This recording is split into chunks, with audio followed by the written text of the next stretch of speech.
लोग मर जाते थे, मिट जाते थे, फांसी चढ़ जाते थे, किंतु अपनी देशभक्ति साबित कर रहे होते थे, क्योंकि उनकी वो देशभक्ति की कसौटी थी।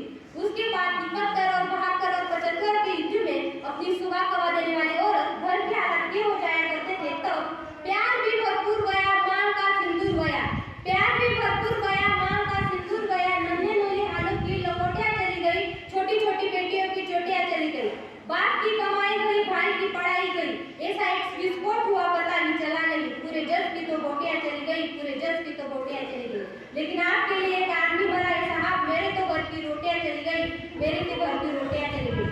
वाली हालत पैदा हो जाने के बावजूद भी एक माँ अपने बेटे को सरहद पर दुश्मनों की बचा उड़ाने के लिए भेज देती और पत्र लिखाकर कहती, अम्मा ने पत्र लिखा है बड़े हिचाव से, पुत्र मेरे घबराना ना, एक इंच भी न पीछे हटना, चाहे इंच इंच कट जाना, चाहे इंच इंच कट जाना।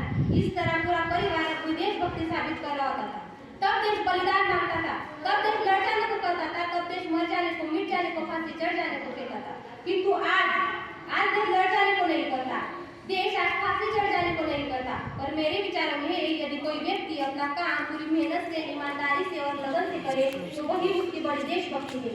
मैं नहीं मानती व्हाट्सएप फेसबुक की डीपी को तीन रंग से रंगना देशभक्ति है। यदि आप कहना चाहोगे कि वर्षों में 2 बार हाथ में तिरंगा लेना देशभक्ति है, तो जो फुटपाथ पर रहने वाला बच्चा ट्रैफिक की छांव में नंगे पांव में जब तिरंगा देख रहा होता है, तो आप क्या उसकी देशभक्ति कहोगे?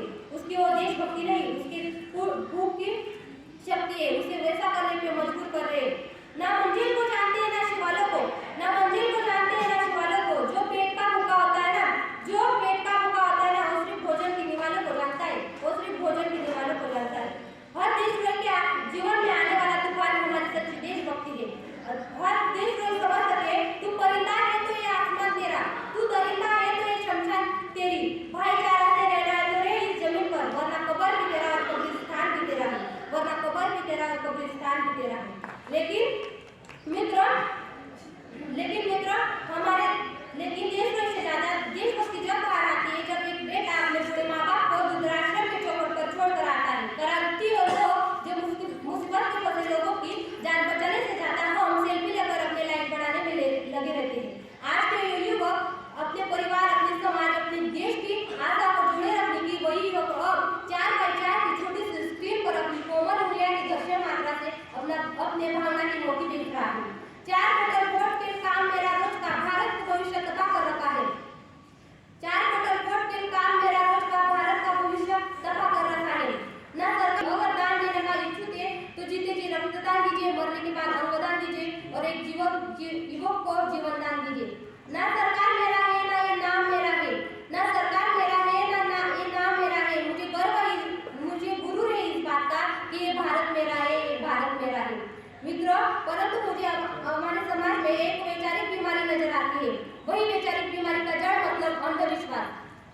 आज के युवक अपनी सफलता के लिए मंदिर जाके नारे फोड़ के भगवान को रिश्वत लगाते रहेंगे, जब तक हमारे हमारे समाज के शिक्षक वर्ग दिल्ली के रास्ते काटने पर खड़े हो जाना और अपना धर्म, अपनी जात को ऊंचा मानकर दूसरे की जात की अवहेलना करना, तब तक हमारे देश की प्रगति होना असंभव है।